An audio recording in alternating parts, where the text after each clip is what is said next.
Hi friends, ఎలా ఉన్నారు? చూడండి ఫ్రెండ్స్, మీకు ఎప్పుడైనా డౌట్ వచ్చిందా? స్టాక్ మార్కెట్లో ఇంత పాజిటివ్ న్యూస్ ఉంటే మార్కెట్ అంతలా గ్యాపప్ అయితే మరి ఎందుకని స్టాక్ మార్కెట్ ట్రేడర్స్ని ఎత్తి కుదవేసింది? ఆ విషయాల్ని ఈ వీడియోలో వివరంగా చూద్దాం. చూడండి ఫ్రెండ్స్, జిఎస్టీలో భారీ మార్పులు, అది స్టాక్ మార్కెట్కి ఓవరాల్గా పాజిటివే, కానీ మార్కెట్ ఎందుకని హయ్యర్ లెవెల్ నుంచి సెల్ ఆఫ్ జరిగింది, ఈ విషయాలు చూద్దాం. అలాగే జిఎస్టీలో మార్పుల వల్ల ఏంటంటే లాభపడిన స్టాక్స్లో కొన్ని ఉన్నాయి. అవి ముఖ్యంగా చెప్పాలి అని అంటే ఎస్కార్ట్స్, అలాగే ఎస్కార్ట్స్ కుబోటా, అలాగే మారుతి ఇట్లాంటివి అన్నమాట. M&M ఇట్లాంటివి. వాటి గురించి డిస్కస్ చేద్దాం.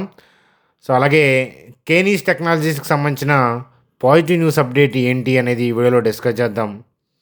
ఓవరాల్గా నిఫ్టీ, బ్యాంక్ నిఫ్టీ చార్ట్స్, అలాగే జిఎస్టీలో చేంజెస్ ఏంటి, ఏవి వేటి మీద పెరిగాయి, వేటి మీద తగ్గాయి, వేటికి లాభం ఏంటి, ఇత్యాది విషయాలు చూస్తూ సింపుల్గా వీడియోని ముగిద్దాం.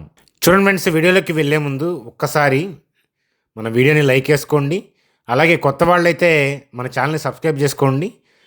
నిఫ్టీ అనాలిసిస్ అదంతా కూడా యూనిక్గా ఉంటుంది, మీకు నచ్చుతుంది, అందుకని లైక్ చేసుకోండి. చూడండి ఫ్రెండ్స్, స్క్రీన్ మీద మనం నిఫ్టీ యొక్క డే చార్ట్ చూస్తున్నాము. డే చార్ట్ అంటే ఏంటి? ఒక్కొక్క క్యాండిల్ అనేది 1 డేని రిప్రజెంట్ చేస్తుంది కదా. చూడండి, మార్కెట్ లైవ్లో ఉంది. 24,742 దగ్గర ట్రేడ్ అవుతూ ఉంది. సమయం 3-4 అంటే ఇంకా అరౌండ్ 25 మినిట్స్ మార్కెట్ లైవ్లో ఉంటుంది కదా. చూడండి, ఓవరాల్గా మార్కెట్ అయితే ఈ జిఎస్టీలో చేంజెస్, చాలా వాటి మీద జిఎస్టీ తగ్గించడం, ఇట్లాంటి వాటి వల్ల ఏంటంటే మార్కెట్కి బూస్టింగు, దానివల్ల గ్యాపప్తో ఏంటంటే హ్యూజ్ గ్యాపప్తో హయ్యర్ లెవెల్లో ఓపెన్ అయింది. మరి ఎందుకని దాని తర్వాత సెల్ ఆఫ్ అయ్యింది? పాజిటివ్ న్యూసే కదా. మరి ఎందుకు అయింది అని అంటే కాస్త టెక్నికల్స్ చూద్దాం పదండి. చూడండి సార్, నేను మీకు అర్థం కావడం కోసం నేను పెయింట్లో చూపిస్తున్నాను ఈ పిక్చర్ని. చూడండి, మొన్న ఈ మధ్య అంటే రీసెంట్గా డౌన్ ట్రెండ్ నడుస్తున్నప్పుడు చూడండి, అక్కడ డోజీ కైండ్ ఆఫ్ క్యాండిల్ కనిపిస్తుందా? దాని తర్వాత గ్లోబల్ క్యూస్ వల్ల కానీ దేనన్న వల్ల కానీ గ్యాప్ డౌన్ అయ్యి డ్రాప్ అయిపోయింది. చూడండి, నేను జాగ్రత్తగా మార్క్ చేసి చూపిస్తున్నాను. ఆ డోజీ కైండ్ ఆఫ్ క్యాండిల్ యొక్క క్లోజింగ్ ఏరియా ఇలా మార్క్ చేస్తున్నాను చూడండి. ఆ డోజీ కైండ్ ఆఫ్ క్యాండిల్ యొక్క క్లోజింగ్ ఏరియా దగ్గర నుంచి సెల్ ఆర్డర్స్ ఉన్నాయి ప్రీ మార్కెట్లో. ఆ రోజు, ఇవాళ గురించి నేను మాట్లాడట్లేదు, ఆ రోజు ప్రీ మార్కెట్లో ఆ ఏరియాలో సెల్ ఆర్డర్స్ హెవీగా ఉన్నాయి, కానీ బయర్ రెడీగా లేడు. అందుకనే మార్కెట్ ఆ నెక్స్ట్ డే ఏమైందంటే గ్యాప్ డౌన్ అయింది. గ్యాప్ డౌన్ అయ్యి కిందకి వెళ్ళిపోయింది, కానీ ఆ ప్రీవియస్ క్లోజింగ్ ఏరియా దగ్గర ఉన్న సెల్ ఆర్డర్స్ని టచ్ చేయలేదు. దాని తర్వాత డేస్లో కూడా మార్కెట్ డౌన్కి వెళ్ళిపోయింది, కానీ ఆ క్లోజింగ్ ఏరియాకి రాలేదు. ఏదైతే ప్రీ మార్కెట్లో ఏదైతే పెండింగ్ సెల్ ఆర్డర్స్ ఉంటాయో అవి అంతే ఉండిపోతాయి.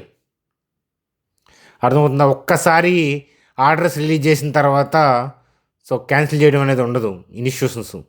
అలా చేయలేరు. అర్థమవుతుందా? ప్రీ మార్కెట్లో ఉన్నాయి పెండింగ్ ఉంటాయి. ఎప్పుడైతే మార్కెట్ ఆ ఏరియాకి రీవిజిట్ అవుతుందో అక్కడ ఉన్న కండిషన్స్ని బట్టి ఆ సెల్ ఆర్డర్స్ ఏంటంటే డామినేట్ చేసినాయి అనుకోండి, దడేలని పడుతుంది. అయితే ఏంటంటే ఈరోజున్న గుడ్ న్యూస్ వల్ల చూడండి, ఈరోజు గుడ్ న్యూస్ ఉందంటే ప్రీ మార్కెట్లో ఎక్కువ మంది బై ఆర్డర్లు ప్లేస్ చేసే ఉంటారు, అంతే కదా. ప్రీ మార్కెట్లో ఇన్స్టిట్యూషన్స్ బై ఆర్డర్స్ ప్లేస్ చేసే ఉంటారు. ఎక్కడ ప్లేస్ చేస్తారు? చూడండి ఫ్రెండ్స్, ఎప్పుడైనా కానీ ప్రీ మార్కెట్లో ప్రీవియస్ క్లోజింగ్ ఏరియా దగ్గర ఎక్కువ బై ఆర్డర్స్ ప్లేస్ చేస్తారు. మార్కెట్ కనుక పైకి వెళ్ళే సెంటిమెంట్ ఉంది మార్కెట్లో ఓవరాల్గా అనుకుంటే కనుక వాళ్ళు ప్లేస్ చేసే ఏరియా ఇది. అర్థమవుతుందా? అంటే ప్రీవియస్ క్యాండిల్ యొక్క క్లోజింగ్ ఏరియా అంటే నిన్నటి క్లోజింగ్ ఏరియా దగ్గర మనకేంటంటే బై ఆర్డర్స్ పెండింగ్లో ఉన్నాయి. మార్నింగ్ ఏంటంటే హెవీ బై ఆర్డర్స్ ఈ ఏరియాలో ఉన్నాయి, కానీ సెల్లర్ ఆ ఏరియాలో లేడు. ఎందుకంటే గుడ్ న్యూస్ అని అందరికీ తెలుసు కదా. అందుకని ఏంటంటే మార్కెట్ సెల్లర్ని ఎత్తుక్కుంటూ వెళ్ళింది. మనకి ట్రేడ్ ఎగ్జిక్యూట్ అవ్వాలంటే బయర్లు సెల్లర్లు మ్యాచ్ అయ్యే ఏరియాకి మార్కెట్ ఏంటంటే ఓపెన్ అవుతుందన్నమాట. ప్రీ మార్కెట్‌లో ఎప్పుడు గూడా నిన్నటి క్లోజింగ్ చూడండి. ప్రీ మార్కెట్‌లో ఎప్పుడూ గూడా ఉన్న బై ఆర్డర్స్‌ని, సెల్ ఆర్డర్స్‌ని పెట్టుకొనే మార్కెట్ గ్యాప్ అప్పా, గ్యాప్ డౌనా అనేది అవుతుంది. అంతేగాని నిన్నటి క్లోజింగ్ దగ్గర నుంచి ఇవాళ మొదలయ్యారు కదా 9:15కి. 9-9:15 జరిగే తంతనేది మీరు కొద్దిగానే అర్థం చేసుకోవాలి. అదనమాట. సో, ఇది సో, అప్పుడు డౌన్ నడుస్తున్నప్పుడు ప్రీ మార్కెట్‌లో ఉన్న సెల్ ఆర్డర్స్ వల్ల గ్యాప్ డౌను. సో, అలాగే ఇవాళ పాజిటివ్ న్యూస్ వల్ల ప్రీ మార్కెట్‌లో ఉన్న బై ఆర్డర్స్ యొక్క స్ట్రెంత్ వల్ల market gap up. So, market ఏంటంటే గ్యాప్ అప్ అయ్యి సో, ప్రీవియస్‌గా ఉన్న సెల్ ఆర్డర్స్‌ని హిట్ చేసింది. సో, ప్రీవియస్‌గా ఉన్న సెల్ ఆర్డర్స్‌ని హిట్ చేసింది. సో, చూడండి. ప్రీవియస్‌గా ఉన్న సెల్ ఆర్డర్స్‌ని హిట్ చేసింది. సో, అట్లాగే ఏంటంటే సో, మనకి ఆల్రెడీ సో, ఇవాళ ప్రీ మార్కెట్‌లో ఉన్న బై ఆర్డర్స్ ఎక్కడ ఉన్నాయనంటే ఈ ఏరియాలో ఉన్నాయి. అదనమాట. సో, కాబట్టి ఓపెనింగు ఆ సెల్ ఆర్డర్స్‌ని హిట్ చేయడం వల్ల ఏంటంటే సో, హైయర్ లెవెల్‌లో కదా! అక్కడ సెల్లర్ డామినేట్ చేశాడు. అంటే సో, చూడండి నిన్నటి క్లోజింగ్ దగ్గర నుంచి చాలా హైలో కదా అది. కాబట్టి ఏంటంటే సెల్లర్ డామినేట్ చేశాడు. అక్కడ ఉన్న ఎగ్జిస్టింగ్ ఆర్డర్స్ హిట్ అయ్యి మార్కెట్ ఏంటంటే డ్రాప్ అయింది. అది. సో, ఓవరాల్‌గా పాజిటివా, నెగెటివా అనంటే ఓవరాల్‌గా మార్కెట్‌లో సో, పాజిటివ్ సెంటిమెంటే. సో, అదేమీ రాంగ్ కాదు. పాజిటివ్ సెంటిమెంట్ లేకపోతే అంత గ్యాప్ అప్ ఎక్కడ ఓపెన్ అవుతుంది? చూడండి నేను చూపిస్తున్నాను. సో, ఇంత గ్యాప్ అప్ చూడండి ఇక్కడ క్లోజింగ్ ఏరియా ఇది నిన్నటిది. సో, హైయర్ లెవెల్‌లో ఇక్కడ ఓపెన్ అయిందంటే మార్కెట్ పాజిటివ్ న్యూస్ ఉంటేనే కదా! కాకపోతే సో, మనం చాలా సార్లు చెప్పాం. పడవలో అందరూ ఒకవైపు ఉంటే ఏంటంటే అవతల సైడు బోర్లా పడుతుంది. సో, అదే ఎగ్జాంపుల్. సో, అంతేగాని మనం ప్యూర్‌గా మీరు ఏదో రెసిస్టెన్స్ అనుకోని అట్లాంటివి చూసుకుంటే గనక సపోర్ట్ అనుకోని మూవింగ్ యావరేజ్ సంథింగ్ అలా అనుకున్నారనుకోండి. సో, స్టాక్ మార్కెట్ అంటే ట్రెడిషనల్ లాజిక్స్ అవన్నీ గూడా. కానీ సో, స్టాక్ మార్కెట్‌ని నడిపించేది ఎవరంటే ఇన్‌స్టిట్యూషన్స్. అది. సో, రీటైల్ పీపుల్ ఎప్పుడైతే ఫుల్ పాజిటివ్ మోడ్‌లో ఉంటారో సో, వాళ్ళు బై చేయలేరు.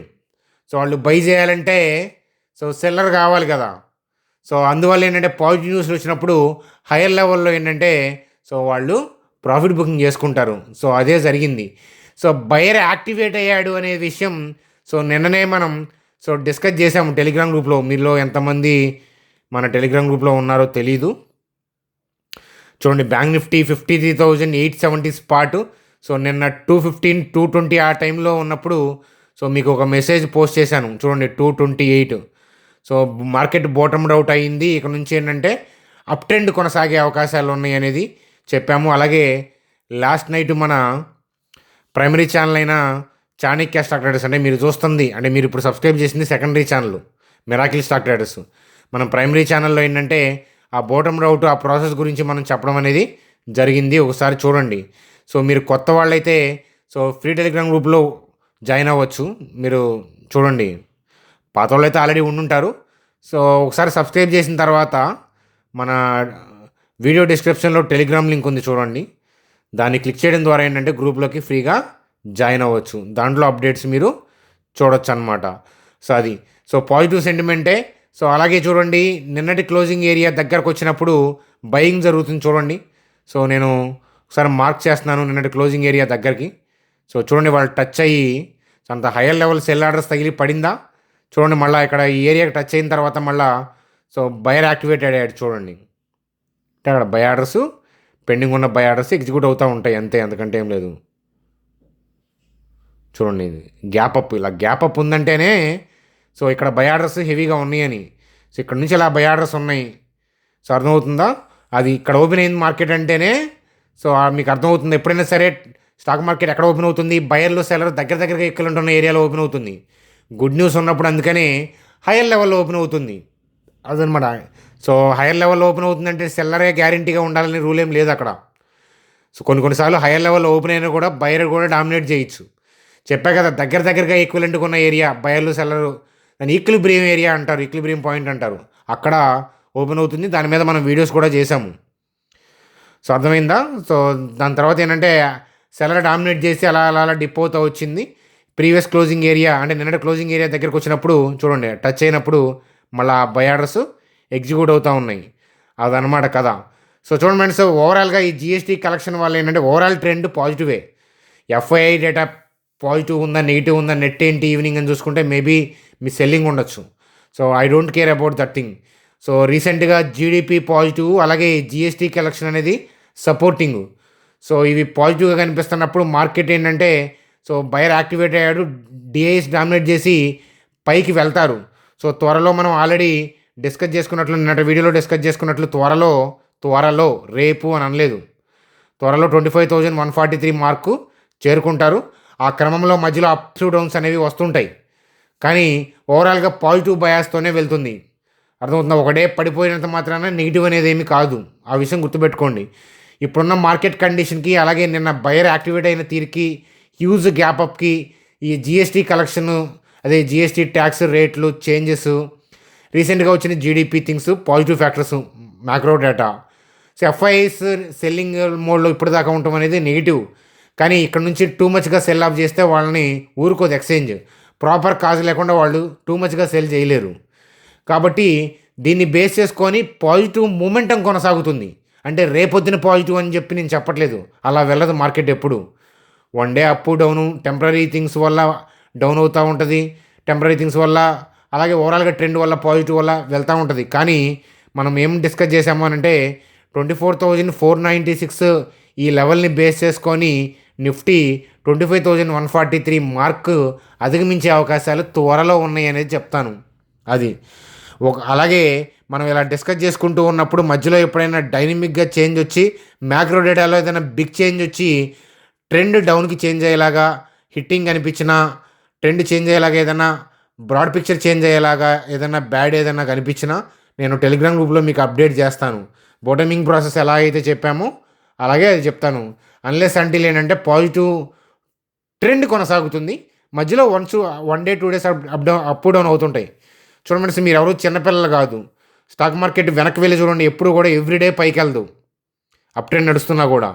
కాబట్టి ఏంటంటే నువ్వు పాజిటివ్ అని చెప్పావు కదా, చూడండి trend positive, that does not mean everyday positive కాదు అది. సో ఓవరాల్గా ఈ లెవెల్ని బేస్ చేసుకొని ఓవరాల్గా మార్కెట్ త్వరలో 25,143 మార్క్ని అధిగమించే అవకాశాలు ఉన్నాయి అనేది చెప్తాను. మధ్యలో ఏదైనా డీవియేషన్ ఏదైనా ఉంటే నేను టెలిగ్రామ్ గ్రూప్ ద్వారా ఇన్ఫామ్ చేస్తాను, మీకు వీడియోస్ ద్వారా కూడా ఇన్ఫామ్ చేస్తాను అని చెప్పి చెప్తాను. సో చూడండి, ఇంత కథ విని మీకు నచ్చిందంటే లైక్ చేయండి. స్లోగా ఛానల్ అర్థమవుతుంది. సో అంత ఈజీ థింగ్ కాదు నేను చెప్పే కాన్సెప్టు. సో మొరాల్లెస్ 10 ఇయర్స్ స్టాక్ మార్కెట్ నుంచి చూస్తా, నేను అబ్జర్వ్ చేసుకొని ఐడెంటిఫై చేసిన థింగ్స్ అవి.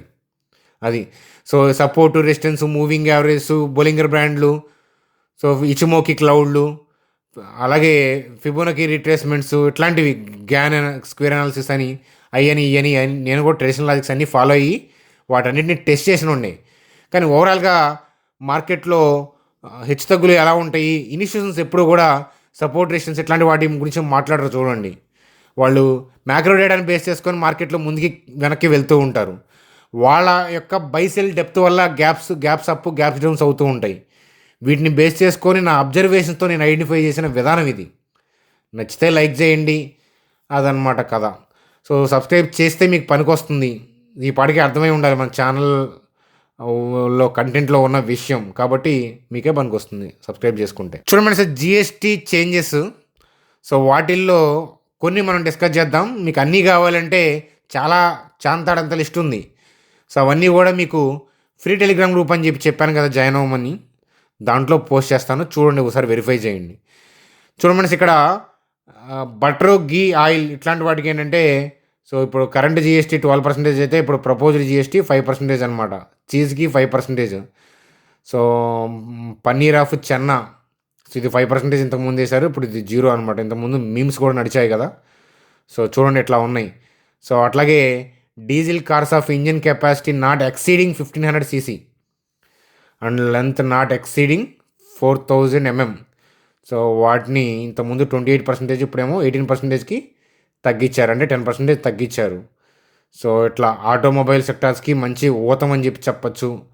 అది ఎస్పెషల్లీ మిడ్ క్లాస్ వాళ్ళు కొనే కార్లకి వాటికి ఏంటంటే జిఎస్టీ చీప్ చేశారు అనేది మనకి అర్థమవుతూ ఉంది. చూడండి ఒకసారి, మోటార్ సైకిల్కి కూడా ఇక్కడ చూసారు, engine capacity not exceeding 350 cc. 350 cc అంటే సో చూడండి, అది మంచిగానే ఇచ్చారు. ఇది కూడా చూడండి. అలాగే బాగా పెంచినవి ఏంటంటే స్మోకింగ్ పైప్స్, అలాగే అగరబత్తి కూడా పెంచారు. మరి అగరబత్తి ఎందుకు పెంచారో మరి వాళ్ళ ఇష్టం అది. అలాగే మనకి సిగరెట్లు, సిగార్లు ఇట్లాంటి వాటి మీద కూడా బాగా పెంచారనమాట. సో అది కూడా మనం అబ్జర్వ్ చేయొచ్చు.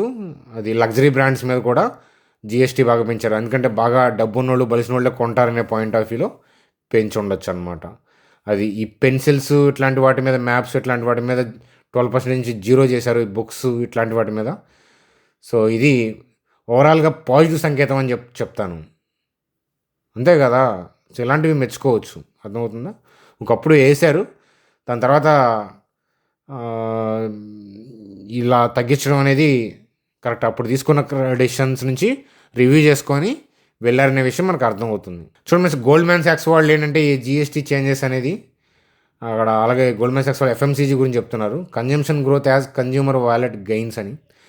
సో ముఖ్యంగా చెప్పాలంటే ఎఫ్ఎంసీజీకి అలాగే ఆటో సెక్టార్కి బూస్టు. అందుకే ఎఫ్ఎంసీజీ, ఆటో సెక్టారు స్టాక్స్ ఈరోజు ర్యాలీ అయ్యి మీరు చూడొచ్చు. గవర్నమెంట్ రీటైన్స్ 5% అండ్ 18% స్లాబ్స్, అలాగే 40% స్లాబ్ అనేది ఇంట్రడ్యూస్ చేశారు. సిన్ గుడ్స్ అంటే పాపపు వస్తువులు, అలాగే లగ్జరీ ఐటమ్స్, వీటి మీద పెంచుకుంటూ వెళ్ళారనమాట. అది కదా. అంటే వాటిని, అంటే సిన్ గుడ్స్ని ఎంకరేజ్ చేసే ఉద్దేశం కాదు అనేది అర్థమవుతుంది. లగ్జరీ ఐటమ్స్ అంటారా, సో వాళ్ళు తిరిగి ట్యాక్స్ ఎగ్గొడుతూ ఉంటారు కదా అనేది.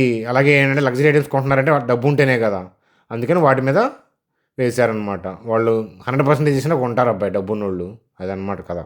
చూడండి, అలాగే కేనీస్ టెక్నాలజీకి సంబంధించి పిఎం మోడీ గారు చేసిన కామెంట్స్ చూడండి. Both India, Singapore to work on quantum AI skilling అని. అలాగే ఇక్కడ చూడండి, participation of Singapore company in SEMICON India 2025. So ఇట్లాంటివి. ఈ సెమికాన్ కేనీస్ టెక్నాలజీకి సంబంధించింది కదా. సో ఎలక్ట్రిక్ గుడ్స్ ఇవన్నీ.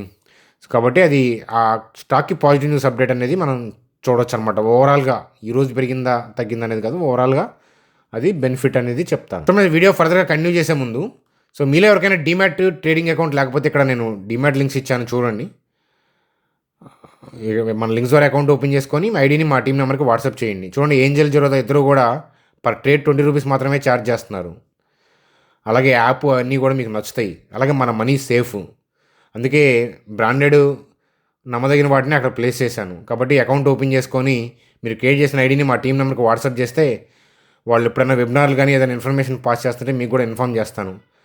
సో మీకు అందరికీ కలిపి ఏదైనా కామన్గా టాపిక్ ఏదైనా ఉంటే కనుక నేను కూడా వాటిని వెబినార్ ద్వారా అప్పుడప్పుడు తీసుకునే ప్రయత్నం చేస్తానన్నమాట. అది కదా. మీరు చేయాల్సిందల్లా మన లింక్ ద్వారా అకౌంట్ ఓపెన్ చేసి క్రియేట్ చేసిన ఐడిని మా టీం నెంబర్కి వాట్సాప్ చేయండి. చూడండి ఫ్రెండ్స్, అలాగే సో ఇక్కడ మనకేంటంటే ట్రాక్టర్స్ వీటి మీద ఏంటంటే జిఎస్టీ తగ్గించారనమాట. కాబట్టి M&M అలాగే ఎస్కార్ట్స్ కోబోటా ఇవి ఏంటంటే విఎస్టీ టిల్లర్ ఇట్లాంటివి ఏంటంటే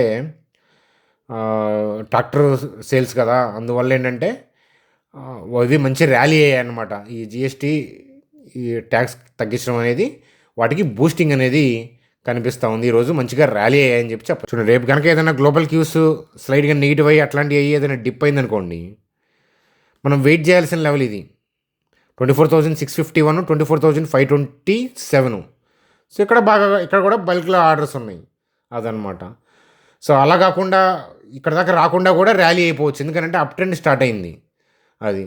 సో హైయర్ లెవెల్లో ఎత్తి కొదేసి ఉంటుంది ట్రేడర్స్ని. ఎందుకంటే ఈ జిఎస్టీ న్యూస్ అని అదని ఇదని రావడంతో ఏంటంటే ఓపెనింగ్ చంకలు గుద్దుకొని రిటైల్ పీపుల్ ఎగబడి వెళ్తారు. బిగినర్స్ పాపం తెలియక. నేను కూడా స్టార్టింగ్ డేస్లో అంతే, గుడ్ న్యూస్ అనగానే వెళ్ళిపోయి 9:15కి ఎగబడి ఏదో చేయాలనే ప్రయత్నంతో ఏంటంటే బోర్లా పడతాం. సో భారీ వాన్లో బొక్కబార్లా పడ్డట్టు ఉంటుంది అనమాట. సో గుడ్ న్యూస్లో ఏంటంటే మీరు వెళ్ళి ఓపెనింగ్ బై చేస్తే అది. ఎప్పుడైనా గుర్తుపెట్టుకోండి ఫ్రెండ్స్, ఏదైనా సరే ఒక న్యూస్ అప్డేట్ టీవీలోకి వచ్చింది అని అంటే అది అందరికీ తెలుసు. దానివల్ల ఇమీడియట్ గెయిన్ అనేది స్టాక్ మార్కెట్లో ఉండదు. ఆ విషయం గుర్తుపెట్టుకోండి అది. సో అది అలా హైయర్ లెవెల్లో ఓపెన్ అయింది కదా, గుడ్ న్యూసే కదా, నేను సెల్ కొడతాను అనుకుంటే అలా కూడా పప్పులోడుకో కొన్నిసార్లు. అర్థమవుతుందా. అలా హైయర్ లెవెల్ ఓపెన్ అయ్యి కూడా ఇంకా డిమాండ్ వల్ల ఇంకా ర్యాలీ అవుతూ ఉంటాయి. సో కాబట్టి ఓవరాల్గా మార్కెట్ ఎడిపోతుంది అప్ సైడ్, ఓవరాల్గా పైకి వెళ్తుంది. కాబట్టి buy and dips point of వ్యూలో you have to think about అదనమాట. కాబట్టి try to identify the right area. నిన్న మనం టెలిగ్రామ్ గ్రూప్లో మనం చెప్పినప్పుడు మీరు అబ్జర్వ్ చేసి ఉంటే అప్ ట్రెండ్ అని, అది మీరు చూడటానికి బాగా పనికొస్తుంది, నేర్చుకోవడానికి అదనమాట కదా. అలా చూడాలి, అలాంటి ఉపయోగం. అంతేగాని ఇవాళంతా న్యూస్ అవుట్కమ్ వచ్చిన తర్వాత గ్యాప్ అప్ అయిన తర్వాత వెళ్ళి ఇరుక్కుంటే ఇరుక్కుపోతామే అనమాట. సో అలాంటివి చేయొద్దు, గుర్తుపెట్టుకోండి. బ్యాంక్ నిఫ్టీ పాయింట్ ఆఫ్ వ్యూలో కూడా గ్యాప్ అప్ అయింది. అలాగే నిన్నటి క్లోజింగ్ ఏరియా దగ్గర నుంచి పెరుగుతూ ఉంది. సో స్థిరంగా నిలబడింది నిన్నటి క్లోజింగ్ ఏరియా దగ్గర. అంటే so it is indicating up trend. So అదనమాట.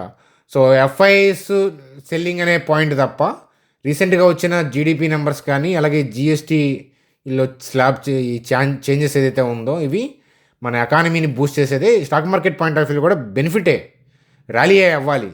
ఇలా కాకుండా సెల్లర్ డామినేట్ చేయాలన్నా కూడా ఒక 2-3 డేస్ ఆగి సెల్ కొట్టాలి వాళ్ళు. సో అంటే చిన్న నార్మల్ గ్లోబల్ క్యూస్ బాగోకపోతే చిన్న సెల్లింగ్లు అది ఓకే. అలా కాకుండా ట్రెండ్ని కిందకి నెట్టాలనుకోండి, ఈ లోని కట్ చేయాలనుకోండి, ఏదైతే 53,604 53,454 ఈ లోని కట్ చేయాలనుకోండి. సో దాన్ని కట్ చేయాలంటే ఏంటంటే ఒక 2-3 డేస్ ఆగి వాళ్ళు ఏదైనా చేయగలుగుతారు తప్ప ఇలా ఇమీడియట్గా న్యూస్లు వచ్చిన తర్వాత నరుగుతాను అంటే ఎలా పడితే అలా ఊరుకోరు. అదనమాట కదా. కాబట్టి ఓవరాల్గా ఇక్కడ నుంచి పాజిటివ్ గమనంతో, అప్స్ అండ్ డౌన్స్తో పాజిటివ్ గమనంతో మార్కెట్ త్వరలో 55,986 దాటే అవకాశాలు ఉన్నాయి, కొద్దిగా స్లో అయినా కానీ. అదనమాట కదా. సో అది ఫ్రెండ్స్, మనకి ఈరోజు వీడియో నచ్చితే లైక్ చేయడం మర్చిపోవద్దు. సబ్స్క్రైబ్ చేశారని ఆశిస్తున్నాను. మీ అభిప్రాయాలు ఏదైనా ఉంటే కామెంట్ సెక్షన్లో తెలియజేయండి. Bye friends, good day.